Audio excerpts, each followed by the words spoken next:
Hello everyone. This is the introductory video for the topic solid state. Now, solid state among all the physical chemistry chapters, it's considered as one of the scoring chapters when it comes to competitive examinations because mostly we'll have these questions coming along the lines of straightforward formulae basis. So even the theory based questions in this chapter will be very much limited to certain areas. So pay attention to this, guys. This is one of the scoring chapters in physical chemistry. So in the first part of the video we are going to talk about what are these amorphous and crystalline solids. First, when we look at the substances broadly, we will classify them as solids, liquids and gases. So the broad understanding that we have is, in solids the particles will be having fixed positions. In liquids particles can move but within the volume. This is the broad basis on which we will classify the substances into solids, liquids and gases. Gases, the particles can move freely, so they will move freely within the entire available volume of the container. So this is the broad difference that we see between the solids, liquids and gases. Now this chapter, right, we are going to be talking mostly about the solids because we already have a chapter in +1 which is the states of matter, where we talked about the gaseous state mainly and to some extent the liquid state, because liquid state we even have some chapters in +2 like liquid solutions, where we are focused on the solutions formed by the liquids and their properties. So in this chapter we are going to talk about the solids. So our understanding is that solids will be having a state where particles will be in fixed positions. They may oscillate or vibrate, but they will be doing so with respect to their fixed positions. So this is the broad understanding that we have in terms of looking at the substances as solids, liquids and gases. Now to summarize the broad idea of what we think of as a solids will be having a definite mass and volume and shape, because the gas will not have a definite volume. So gas will occupy the entire volume of the container. Solids will have definite mass, they will have definite volume and they will have definite shape. Liquids will have definite mass and definite volume, but they will not have definite shape. They will take the shape of the container. So all the three will be definite for only for the solids.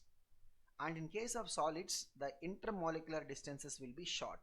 The particle to particle separation will be short in comparison to the liquids than gases. And accordingly the intermolecular forces, means the forces between the particles will also be stronger. And their constituent particles means the particles of the solid structure. They may be atoms, they may be molecules, they may be ions. So we'll discuss how these type of solids will be there.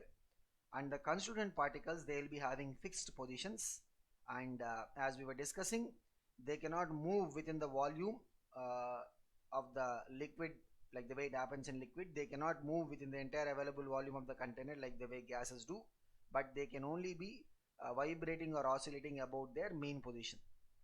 And the solids, as we think about them, they are incompressible and rigid. But in physics you might have studied about the compression of solids, where you'll have the stress and strain concepts, etc. But when we assume the solid, we'll think of it like a rigid body, which means it is going to be incompressible. So this is what we have as a broad understanding of the solid. But the thing is, we do not have one type of solid. We actually have two categories. Though they appear like solids, not everything will follow the same kind of an system. So if we look at the true solids, what we call as, which we will be the crystalline form or crystalline solids, we see a long range orderly arrangement of particles. We'll see that okay, the particles are long range orderly arrangement is there in the particles. We can see this first row, then there is a second row, then there is third row, and there is similarity. First row and third row are similarity, second row and fourth row will be similar, and we see that the particles arrangement is identical over a longer range. So long range orderly arrangement of particles is there, means that particular type of solid we will call it as a crystalline solid. What is the other type going to be? The other type will not have long range orderly arrangement of particles. It will at best have short range arrangement of particles, very short range arrangement of particles. So we will call such type of solids as amorphous solids. For the look of it, both of them appear to be like a solid, but they are not identical. One of the category of substances, they will have long range orderly arrangement of particles, which we will be calling as true solids or crystalline solids. The other one will only have short range arrangement of particles, and such solids we will be calling them as amorphous solids. So if you look at the crystalline substances which we call as true solids, they would be having long range orderly arrangement of particles, and as a result of it, right, they will be having sharp melting points as well as definite heats of fusion. Why? Because if we have, like, say, the distance between the particles or the attractive forces between the particles, everywhere it is going to be almost identical, means at a particular temperature, if the intermolecular forces between two particles we are able to overcome, then the same phenomena is going to happen between all the other particles, means the temperature is going to be the melting point where we'll see that the solid is going to be melting. So they will be having sharp melting point. So at that particular temperature, all the particles will start moving out of the solid state, and that is also characterized by the definite heat of fusion. So to achieve this particular phenomena, we will be supplying some heat of fusion. Heat of fusion is the heat required for the melting of the substance. So the solids, true solids, will also have definite heat of fusion, but the same thing will not be happening in the case of the amorphous solids. We will see that. Okay, so the characteristic of crystalline substances is that they will be having sharp melting point, and they will also have definite heats of fusion. If you look at the amorphous substances, by the way, they are also called as pseudo solids or supercooled liquids. So these are the other two names that we use for the amorphous substances. And many amorphous substances, including glass, by the way, glass is also amorphous substance, they are capable of flowing. Remember, the liquids and gases, they are combinedly called as fluids. Why? Because they will flow when a suitable pressure or force is applied. Correct. So that is why we will call them as fluids. And the solids do not flow when we apply a pressure or a force, but the amorphous solids, they are capable of flowing. Now this is even observed in most of the cases. Like if you take a close look at the window panes of old houses, right, then we'll see that the window panes will be thicker at the bottom and they'll be thin at the top. The reason being that the glass material would have actually flown from top to the bottom because of the influence of gravity. So the gravity is the external force or the agent that is able to make the glass to flow. So the amorphous substances or the pseudo solids, which we can also call as supercooled liquids, they have the property of flowing, but the difference is they will not flow like the way the liquids or gases will flow. They do flow, but it is going to be very slow phenomena. And the amorphous solids, they will not possess any sharp melting point like the way we were discussing, right? In case of true solids, what happens? The forces and distance between different particles will be identical. So as a result of it, at a particular temperature, we will see that all these intermolecular forces will be overcome, but that is not going to happen in the case of the amorphous solids. Why? Because all these intermolecular forces will not be identical. Means at some temperature T, let us say, some intermolecular forces we are able to overcome. We will see that those particles or those areas, they will start melting, but the other areas will not be melting at the same temperature. They will be melting at some other temperature. So the liquefaction of the amorphous solids, right, it will happen over a broad range of temperature. So at some temperature, some part of the solid will start melting, and you will not have a sharp melting point, but you will rather have a range of melting point temperature. And thereby the amorphous solids, they also do not possess any characteristic heat of fusion. So the true solids will have definite melting point, and they have fixed heat of fusion. Amorphous solids, they will not have fixed melting point, and they will also not have any definite heat of fusion. But what happens is some parts of the amorphous solid, right, they might have these short range order. So that particular portions we will be calling them as crystallites. So what are crystallites? Some portions of the amorphous solids, they will be having the short range order, and we'll see that that particular portions, right, they will be having definite melting point, and they will also be having fixed heat of fusion. Such portions we'll be calling them as crystallites. Okay. Now we can even observe the difference between amorphous substances and the crystalline substances when we cut them. Like if we cut an amorphous solid, right, with a sharp edge knife, what we see is that the cut is going to be irregular. Whereas if you cut it, because the surface of the cut will be coming as irregular. Whereas if you do the same thing for a crystalline solid, then it will not be coming irregular, it will be coming regular cut or a smooth cut. So these are the differences between the crystalline substances and amorphous substances. One of the basic differences in terms of the properties of crystalline substances and amorphous substances is this property of anisotropy. What is anisotropy? If you look at some of the physical properties, like we talk about whether it is the density or refractive index, and other properties like density or refractive index.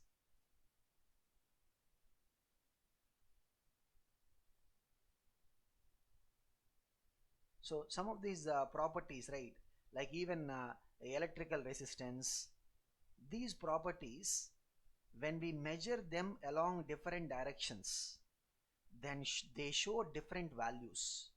This happens for the crystalline substances. So crystalline solids, when we try to measure the specific properties, like whether it is the density or refractive index or electrical resistance, they will show different values when we measure them along different directions.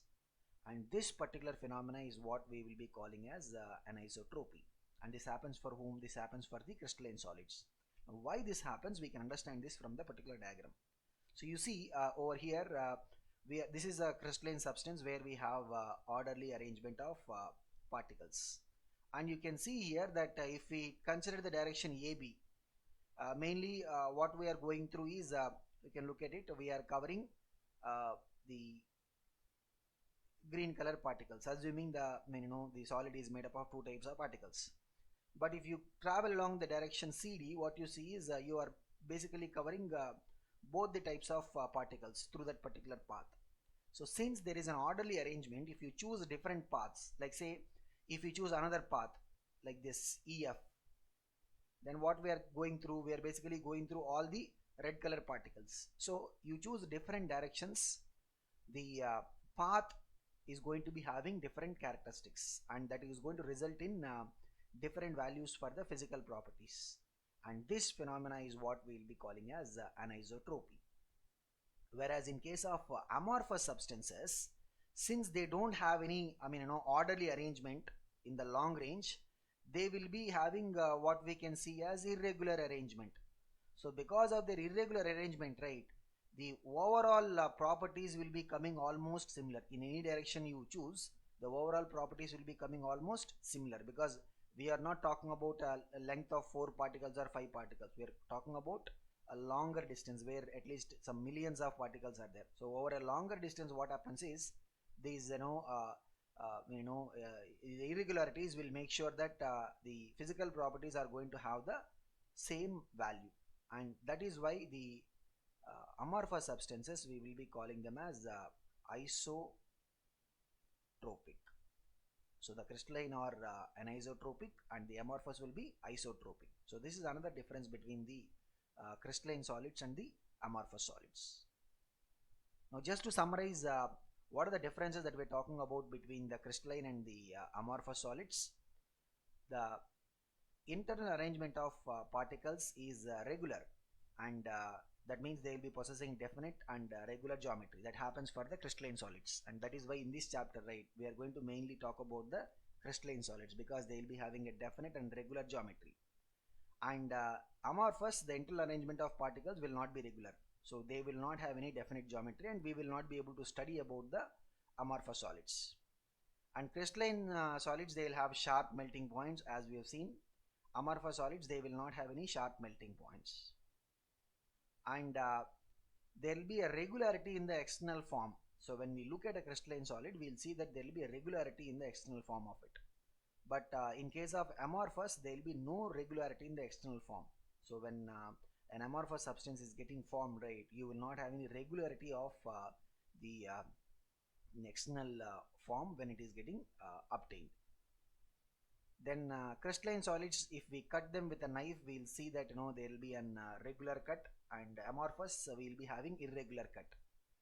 And crystalline solids, just like the way they have fixed melting point, they will also have characteristic heat of fusion. Like we can say, for sodium metal, this is the heat of fusion. For iron metal, this is the heat of fusion. For sodium chloride solid, this is the heat of fusion. Like this, they will have characteristic heats of fusion. But substance like glass, right, they will not have any characteristic heat of fusion. And crystalline solids, they will be rigid, and their shape cannot be distorted by mild distorting forces. Like we said they are rigid, but even if we want to distort them, they cannot be distorted by the mild distorting forces. Like we have an iron object, we can distort it, but not by using small amount of forces. Whereas on the other side, right, amorphous solids, they are not that much rigid, and we can distort them by the normal bending or compressing forces like glass, etc. We will be able to distort them relatively easily. And we will call crystalline solids as true solids, and amorphous solids are called as either supercooled liquids because of their flow property, and they are also called as pseudo solids. The crystalline solids are anisotropic. This is the property where physical properties such as refractive index, conductivity, thermal expansion, all these properties, right, they show different values in different directions, and this is because of the orderly arrangement of particles. When the arrangement is orderly, if we choose different directions, means we are going to encounter different set of particles in the path, and hence the properties are going to be different. So this makes the crystalline solids anisotropic, whereas the amorphous solids are isotropic, which means because of their irregular order, what happens is the overall when you see the particle arrangement in any direction, it is going to be coming identical, which means their properties like the refractive index or electrical conductivity and other density, all the properties will be coming similar in all directions, and the properties will not be depending upon the direction of measurement.